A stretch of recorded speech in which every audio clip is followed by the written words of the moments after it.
পায়ে মেহেদি দেওয়া যাবে কিনা, জানামাজে কাবার ছবি থাকলে সেই জানামাজে নামাজ পড়লে গুনাহ হওয়ার সময় বীর্য বিছানা চাদরে পড়লে বিছানা নাপাক হবে কিনা, নাপাক হলে তার করণীয় সবার সবার বিছানা চাদর পরিবর্তন না করে ওই বিছানার চাদরের উপরে অন্য কোনো সময় জানামাজ দিয়ে নামাজ পড়া যাবে কিনা, মাঝে সালাম ফিরানোর সময় পাশে থাকা আয়নার দিকে চোখ গেলে কি গুনাহ হবে।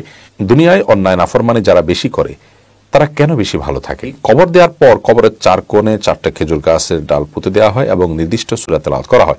এর কি কোনো ভিত্তি আছে? আরিয়ান খাতুন আপনি লিখেছেন ইউটিউব চ্যানেলে, আমাদের মেয়েদের নামের টাইটেলে কেন খাতুন বা বেগম লেখা হয়, এর তাৎপর্য কি, কোথা থেকে এর উৎপত্তি হয়েছে, ঠিক কবে থেকে এটির উৎপত্তি হয়েছে, কে উৎপত্তি এবং এটার সূচনা করেছেন সেটা আমার জানা নেই। তবে খাতুন শব্দের অর্থটি হলো বোন বা মেয়ে, আর বেগমও মেয়ে এটা বোঝানোর জন্য ব্যবহার করা হয়ে থাকে। কোনো নামের পরে নামটা যে একজন নারীর নাম সেটা বোঝানোর জন্য হয়তো বা এই খাতুন বা বেগমের প্রচলন হয়েছে, যদিও এটা থাকার শরঈ কোনো তাৎপর্য নেই। আপনি একজন নারীর নাম আসিয়া রেখেছেন, ফাতেমা রেখেছেন, খাদিজা রেখেছেন বা অন্য কোনো নাম রেখেছেন, সে নামের শেষে খাতুন কিংবা বেগম এটি থাকার কোনো শরঈ দৃষ্টিকোণ থেকে বিশেষ কোনো গুরুত্ব নেই। জাস্ট পার্থক্য নিরূপণের জন্য হয়তো কেউ করেছে, কিন্তু আজকাল আমাদের সমাজের মেয়েদের নাম ছেলেদের নাম আলহামদুলিল্লাহ নামই পার্থক্য করে দেয়, যার কারণে এগুলোর সংযোজনে বিশেষ কোনো প্রয়োজনীয়তা নেই, তাৎপর্য নেই। বরং মেয়ে হোক ছেলে হোক তার নামের শেষে তার বাবার নাম, তার বংশের নাম এগুলো সংযুক্ত থাকাটাই হলো বাঞ্ছনীয় এবং সুন্নাহ সম্মত। এরপরে আবু হানিফ রাজু আপনি লিখেছেন, অনেক সময় দেখি কবর দেওয়ার পর কবরের চার কোণে 4টা খেজুর গাছের ডাল পুঁতে দেওয়া হয় এবং নির্দিষ্ট সূরা তেলাওয়াত করা হয়। এর কি কোনো ভিত্তি আছে? না থাকলে মাইয়াতকে কবরস্থ করার পরে কি করা উচিত? মাইয়াতকে কবরস্থ করার পর নবী করিম সাল্লাল্লাহু আলাইহি ওয়াসাল্লাম বলেছেন, উদউ লিআখিকুম ইস্তাগফিরু লিআখিকুম ওয়াসাউলাহু তাসবিত, অর্থাৎ তোমাদের ভাইয়ের জন্য তোমরা আল্লাহর কাছে ক্ষমা প্রার্থনা করো এবং তার জন্য দোয়া করো, সে যেন দুনিয়াতে যেরকম ইমানের উপরে ছিল মৃত্যুর পরও এখন মুনকার নাকিরের প্রশ্নের জবাবে যেন ইমানের উপরে অটল অবিচল থাকতে পারে। তো সেজন্য আমাদের উচিত হলো, আমাদের কর্তব্য হলো ইমানদার হিসাবে, ভাই হিসাবে, বোন হিসাবে কোনো ব্যক্তির মৃত্যুর পর তার জন্য মৃত্যুর পর দাফনের পর, জানাজার পর, দাফন করার পর, কবর দেওয়ার পর কেবলামুখী তার জন্য আল্লাহর কাছে দোয়া করে যে আল্লাহ আপনি তাকে মাফ করে দিন এবং তাকে অটল অবিচল রাখুন ইমানের উপরে যেমন তিনি দুনিয়াতে ছিলেন। তো এই দোয়াটা তার জন্য করা সুন্নাহ। এর বাইরে আপনার এই চারপাশে 4টা খুঁটি গাড়া বা গাছের ডাল পোতা কিংবা বিভিন্ন সূরা পাঠ করতে করতে এগুলো পোতা বা সূরা পাঠ করে এরকম কোনো নির্দেশনা কোনো হাদিসে আমাদেরকে করার জন্য নির্দেশ করা হয়েছে বলে আমার জানা নেই। আমরা সেটুকু করবো যেটুকু কোনো হাদিস আমাদের জন্য নির্দেশনা দেওয়া হয়েছে। আর মন গড়া কোনো কিছু আমরা যদি করি তাহলে সেটি কোনো কোনো ক্ষেত্রে বেদাতে পর্যবসিত হতে পারে এবং সুন্নাহ দ্বারা সাব্যস্ত না সেরকম কাজকে শরীয়তের কাজ, ইসলামের কাজ হিসেবে আমরা মনে করে করব না, বরং এটা করার মধ্যে গুনাহের আশঙ্কা আছে। এরপরে আফরোজা ইসলাম আপনি লিখেছেন, দুনিয়ায় অন্যায় নাফরমানি যারা বেশি করে তারা কেন বেশি ভালো থাকে।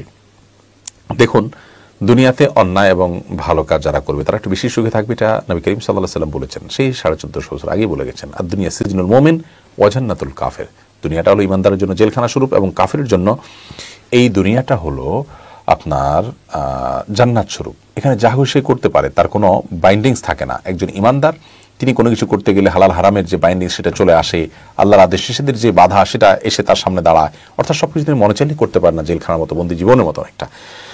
দুনিয়া আল্লাহ তাআলার কাছে গুরুত্বপূর্ণ কিছুই নয়।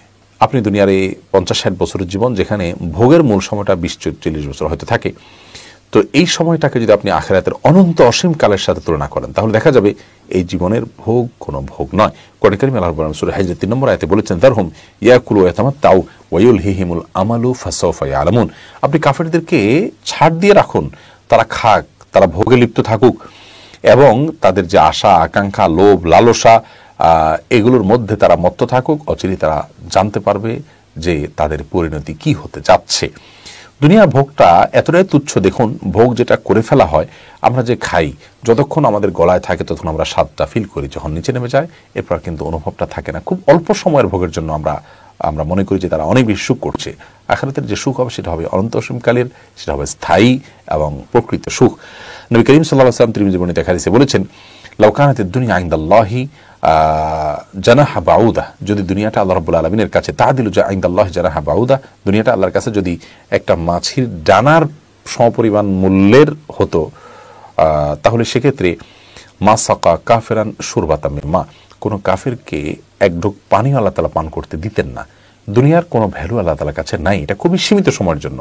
যে আখিরাতকে বিশ্বাস করে তার কাছে দুনিয়া কিছুই নয়, এখানকার কষ্ট বিনিময়ে আল্লাহ তাআলা তাকে জান্নাত দিবেন।